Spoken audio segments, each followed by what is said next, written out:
Service before leadership? What? Welcome to the Joyous Expansion Podcast. I'm your host, Brett Dupree, scouring the globe to bring you stories of courage, passion, and resilience. If I could sum up this podcast into one word, I would use empathy. Now let's get inspired. Welcome to the Joyous Expansion Podcast. I am your host, Brett Dupree.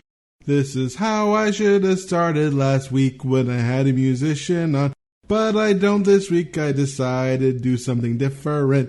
Maybe I shouldn't, but welcome to my podcast. This week I have an interview with SJ Barakony, who is another service leadership person, because there's almost nothing better than service through leadership.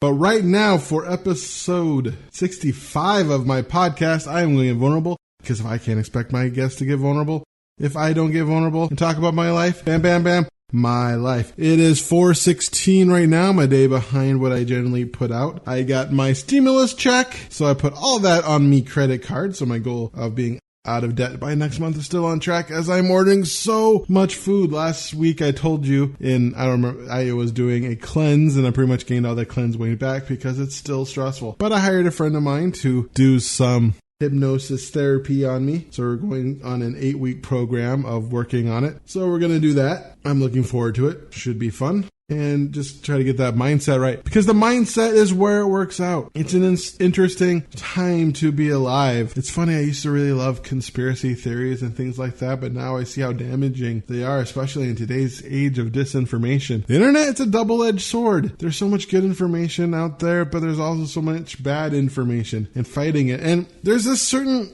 restlessness that comes from being stuck inside all the time. But it's the right thing to do. We're lives. It's just the nature of this disease. This SARS-CoV-2. I should really learn the name before I mention it. But it causes COVID-19. I remember that part. And so just all of it. And being stuck inside, missing hugs, missing my girlfriend, just missing everything. And every day feeling the same. That's, I think, one of the hardest parts. I remember when I was talking to a guru, and I believe it's Byron Katie. Yeah, it's Byron Katie. And she says there's 3 things you do in life. You lay down, you sit up, or you stand. And that's it. That's all you do. And nothing makes that more apparent than being stuck in your apartment, because either I'm laying on my bed, or I'm sitting on my couch, or I'm sitting in this chair. And I do some standing sometimes. I might go for a walk somewhere, might take a drive once a week at most now.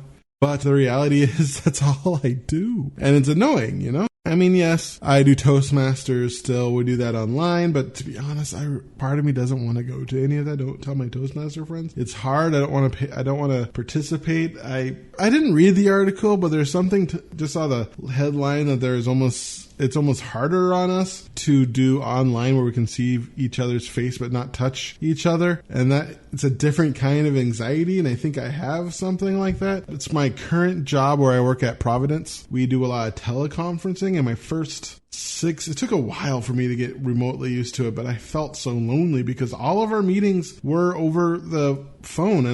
Or the computer. I didn't know why I even had to go into work. I have this setup at home. I could work this way all the time. In fact, my current position, I do have to use an iPad that's only usable within Providence network. But other than that, I can do everything from my home computer. And honestly, everything's the same. Everything is the same. It's not that.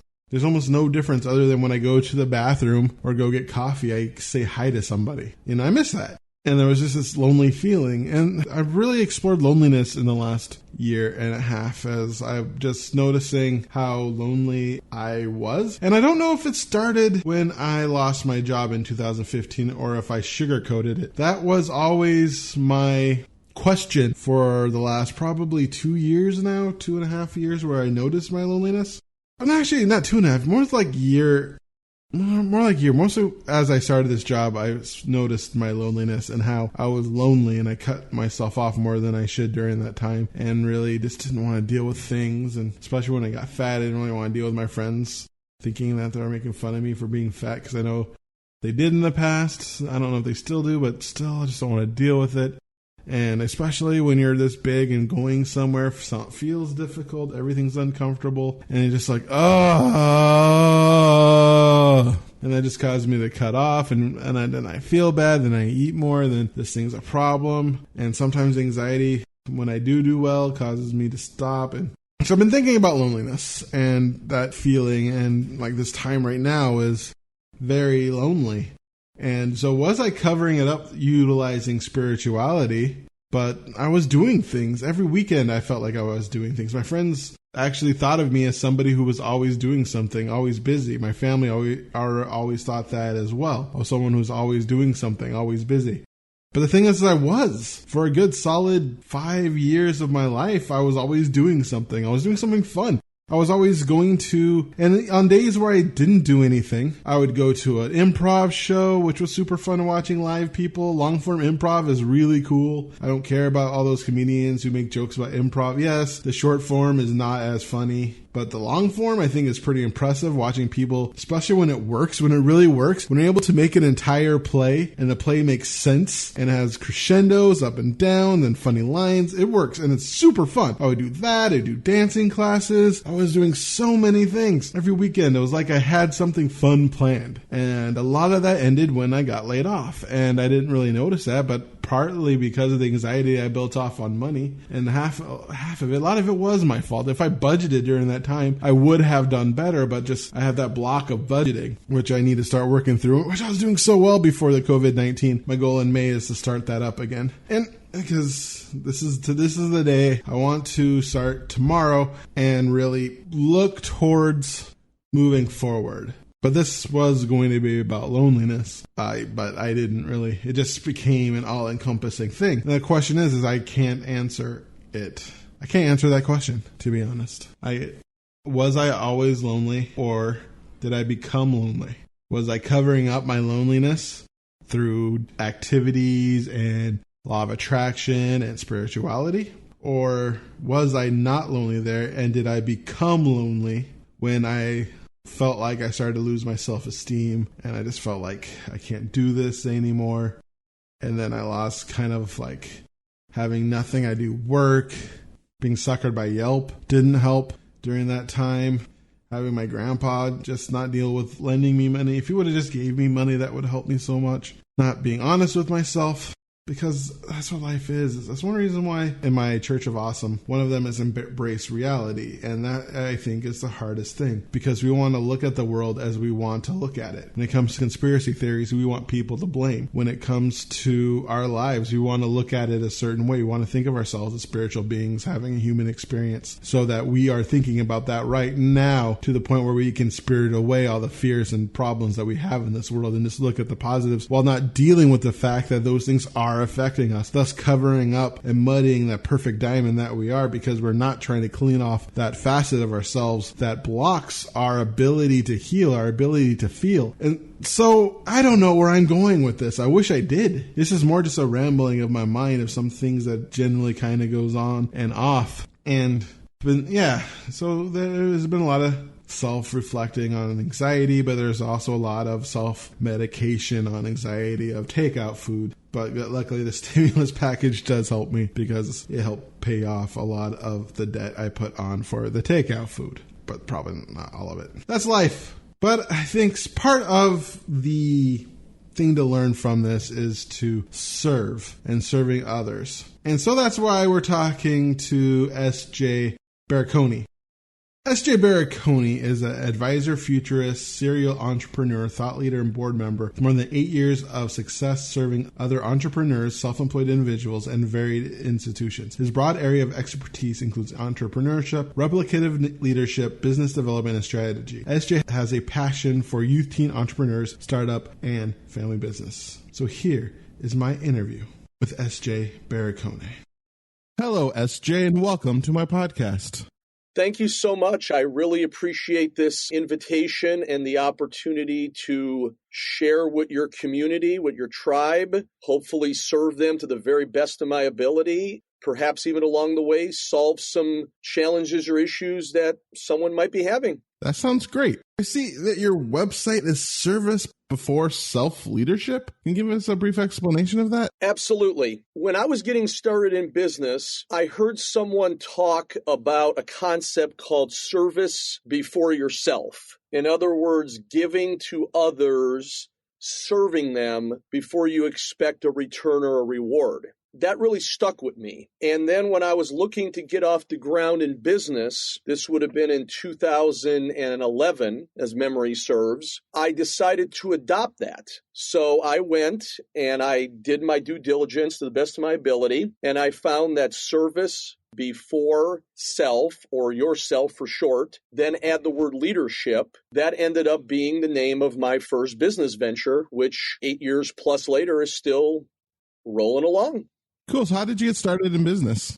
Well, I'll have to turn back the clock a little bit, and I won't illustrate every single point, but I'll hit a couple highlights. My father, his name is Frank, he was in business for 20 years, roughly, several of those years before I was even born. That left, looking back through the prism of time, a major impact on me, because I actually, as I aged, as I got to be approaching my teenage years, and then in my very early teenage years, I actually was helping him with his business during the summertime. I had some entrepreneurial, some business, small business DNA in me, and that informed my later decision. Because what I realized is that after being in a corporate setting at various different larger entities over a period of about a decade and a half, I found out that that really wasn't who I was, nor did it answer deeply in me my why. So I knew what I was doing,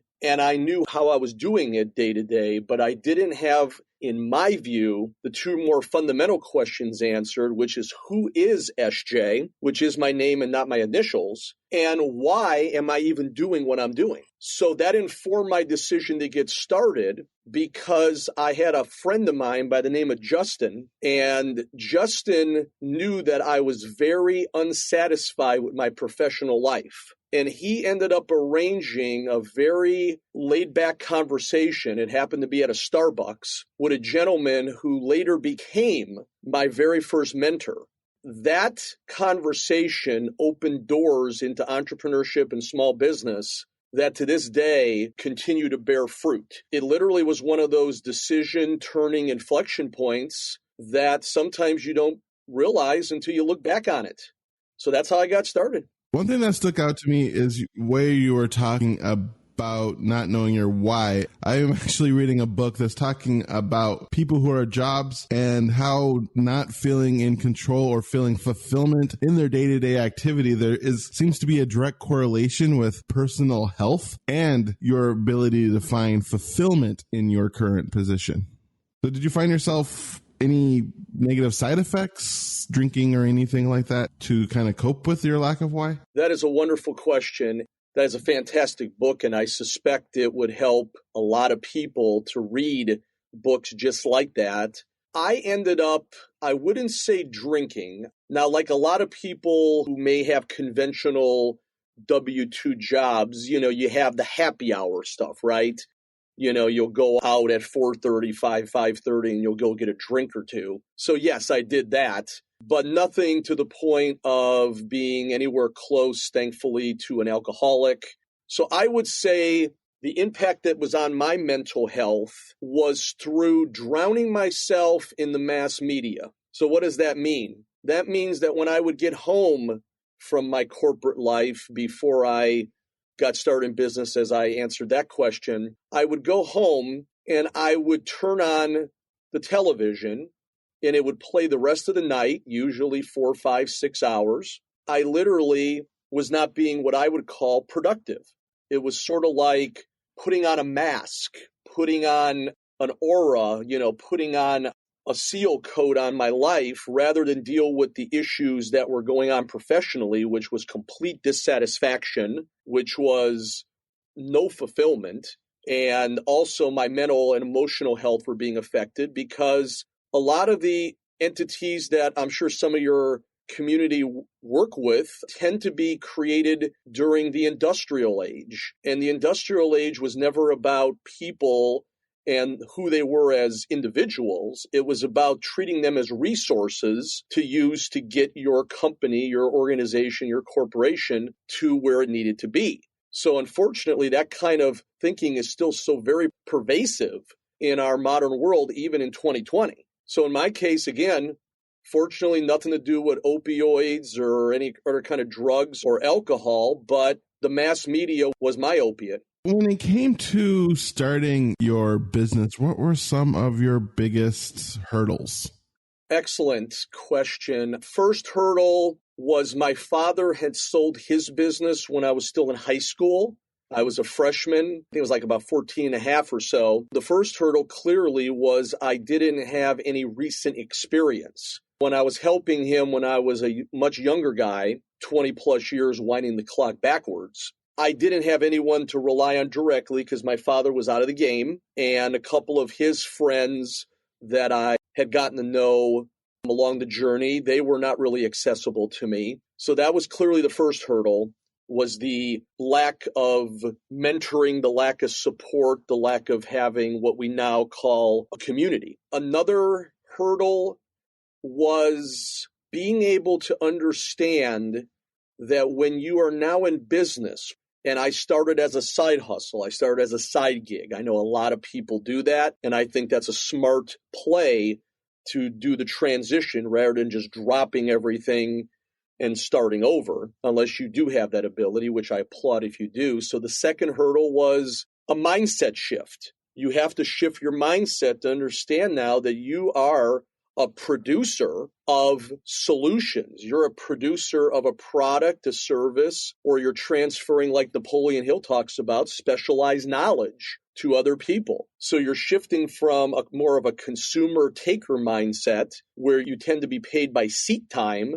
You know, you're sitting in a seat somewhere and they're paying you to be there, versus now your pay is based upon how well you perform in the marketplace. So there was a mental piece to it. Another piece is the financial piece. That was a hurdle because I had to get used to the fact that I was not going to get a notification from my bank every 2 weeks saying, here's how much money has been deposited. It was now about I had to go off and get that money. So I had to learn terms that I had vaguely understood or had forgotten about from college classes, like accounts receivable, accounts payable, cash flow, things that you really don't usually think about when you are in a W-2 situation. So I would say those are the big three: social, mental, and financial.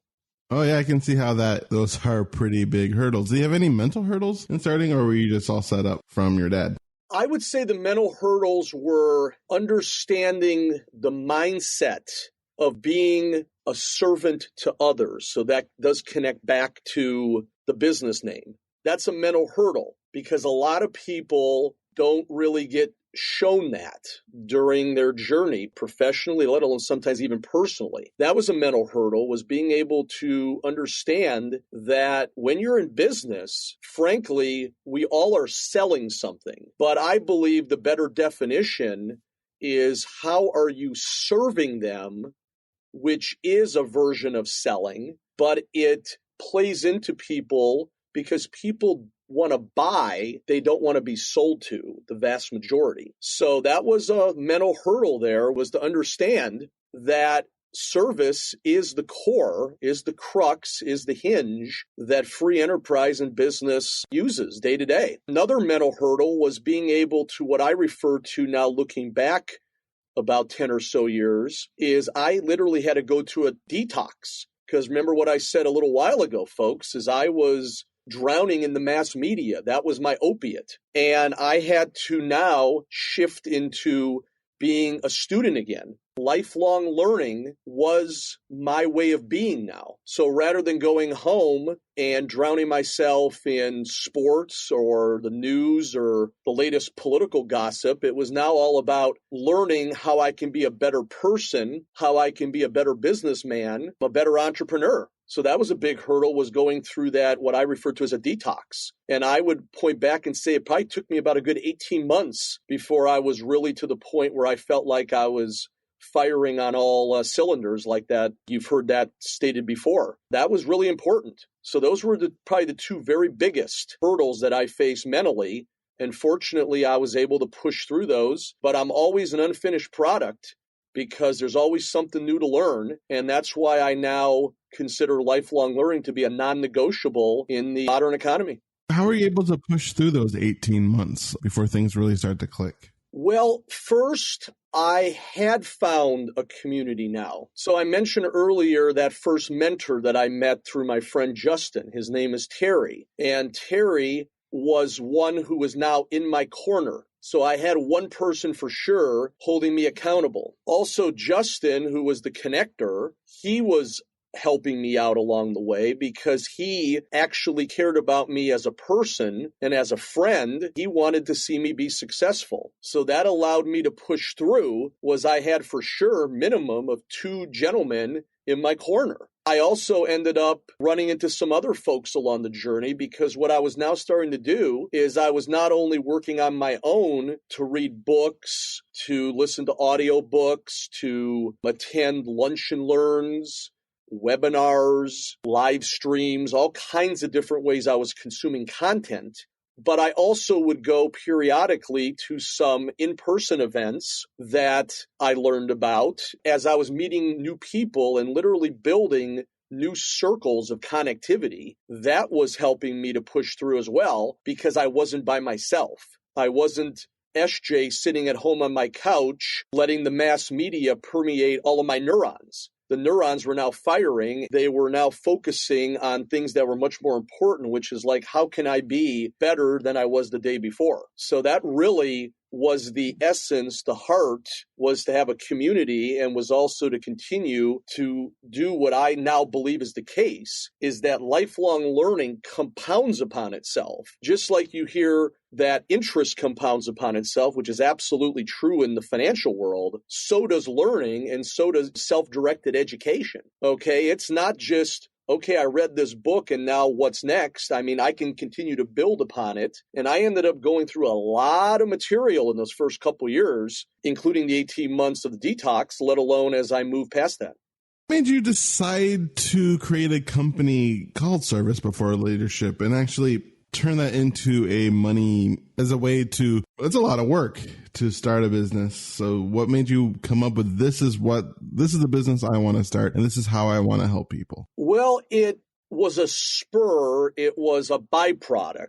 Okay, that's the word I'll settle on. A spur does work in my own view of vocabulary. But now that I think about it, the way I'll present this to your community, to your tribe, to any other listeners, is it's a byproduct of who I was. So why did I start a business? I started a business because in some way I was honoring my father. Because again, he raised me for the first 14 years of my life, of which about 6 or 7, 8 of those years I have very little memory of. He raised me on being a small business person himself. He was a sole proprietor, self-employed. In one way, I was honoring him, so that was part of my decision-making. But it was also something that I felt called to do because as I was consuming all this content, I was becoming literally a different person. I like to use the visual, and if your audience would like to close their eyes for me, imagine, if you will, that you have the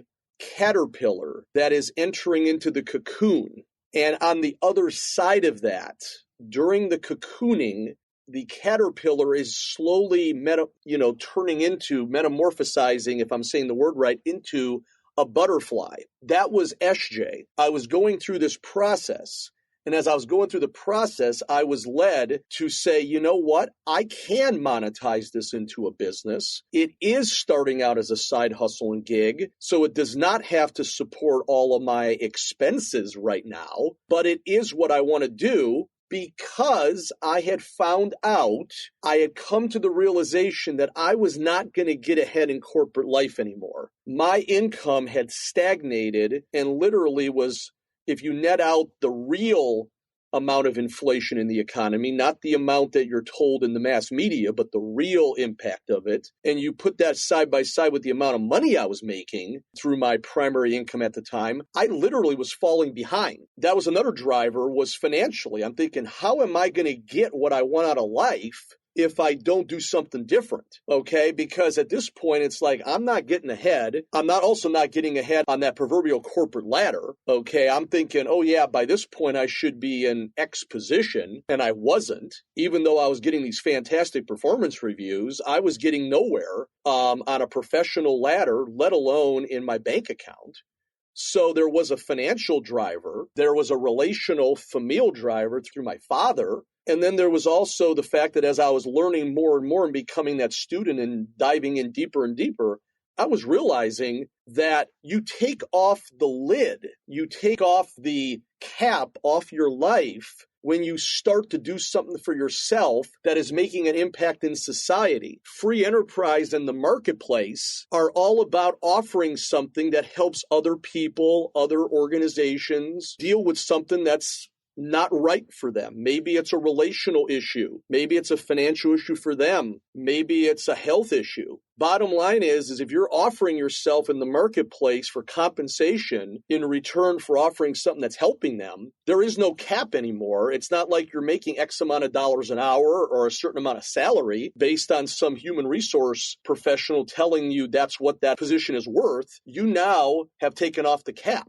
So that was another driver, my mind was expanding. So that is the reasons why I ended up starting in business. And I started, again, not just by dropping everything, but by just getting off my couch and stopped consuming mass media content and starting to become better. And I started to meet with some people I already knew and picked up some clientele along the way and started to change my financial picture, like I explained earlier. And all these things sort of worked all together. And then later on, I was on my own. So what exactly is service before leadership? How does it serve people? What does it mean to work with you?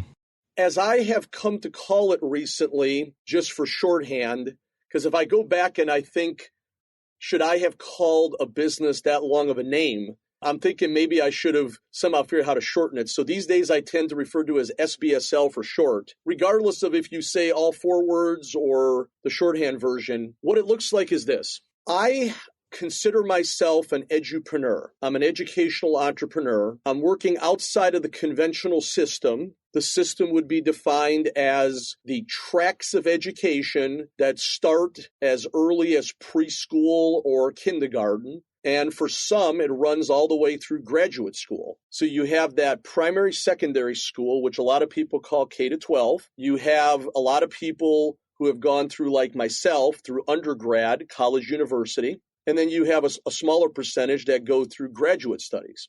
Those are the main tracks I deal with in business. Working with me is working on things that the conventional classrooms very rarely, if ever, provide. So summing it up, I focus on people, soft, and interpersonal skills, which are pretty much all the same thing. So they're all sort of synonyms for each other. I focus on that. I also focus on teaching others what I learned, which is that lifelong learning is now a non-negotiable. So it's creating that culture of a lifelong student, self-directing your education without expectation of credential. It's understanding what exactly a soft skill is and how it will impact your life. And then it's taking action on those things. It was taught to me via Terry and several others that you have a concept called define, learn, and then do. The conventional schooling system, as I refer to it, teaches it in reverse.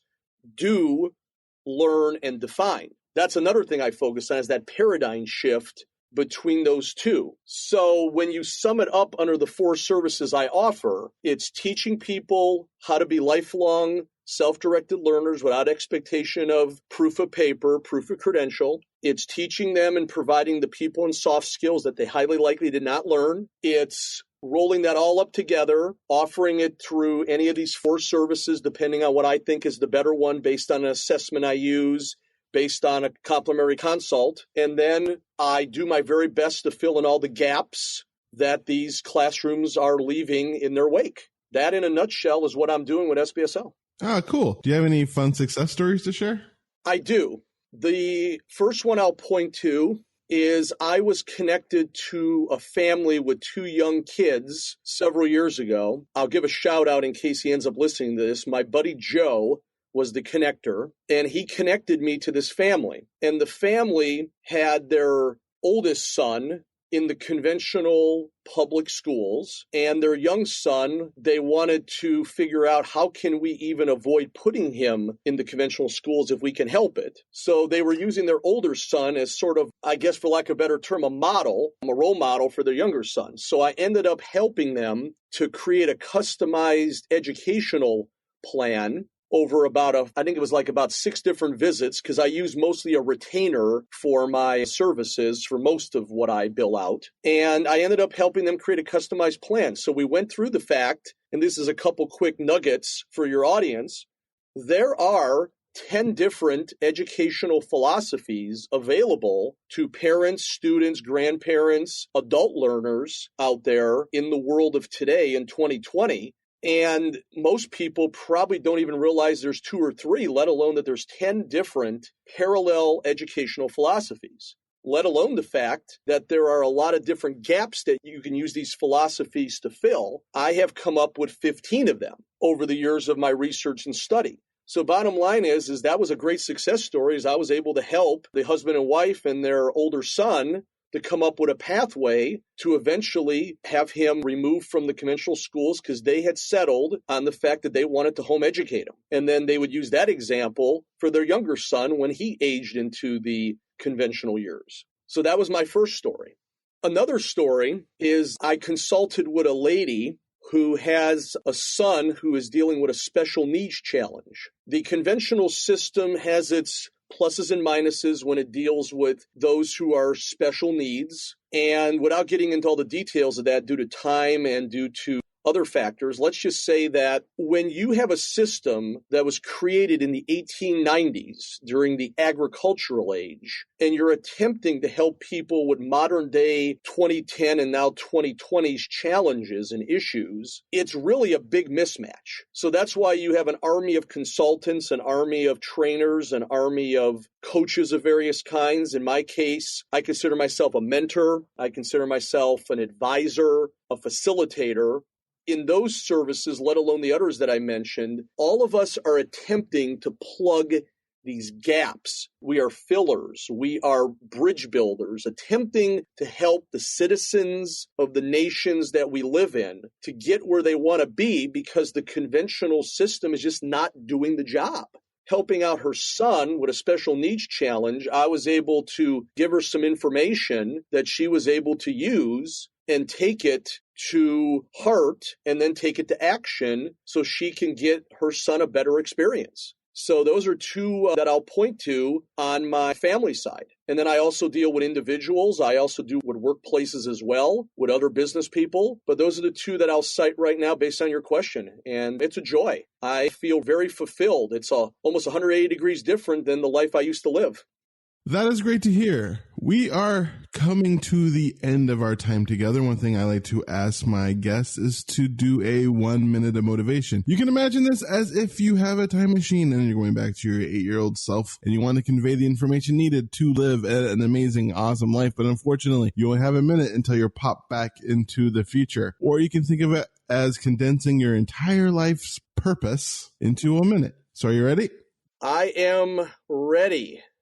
As an 8-year-old, I would look back and I would say, okay, the first thing you need to know is that education is not about credentials and paper alone. It has its purpose to go into a conventional classroom, but you need to understand that the education doesn't end until you do. So that's the first thing that I believe people have to deeply understand. Another is you need to align the educational system with the economy. You need to understand that if you want to be successful in the economy, education and the economy are intertwined. And then you also have to intertwine the economic piece, the finances, the literacy. And you also, lastly, have to understand entrepreneurship at a deep level. Understand those 4 E's: enterprise economy, economics, education, entrepreneurship. That's another thing I would encourage. Lastly, I'd encourage the vast importance of relationships, of building things that are bigger than yourself, tribes and communities, rather than doing it all by yourself in business or in any other venture you have.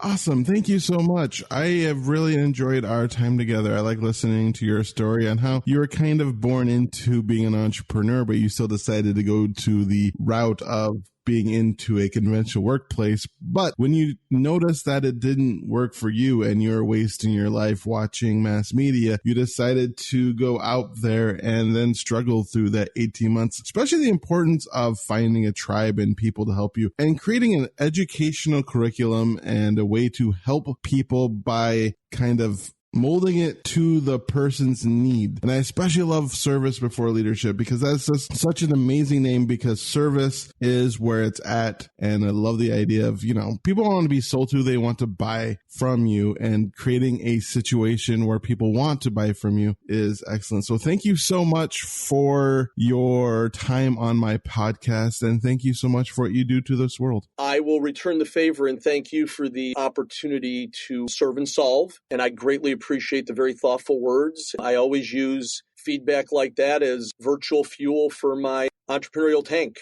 So greatly appreciate it, and I'm very honored. May your day be special.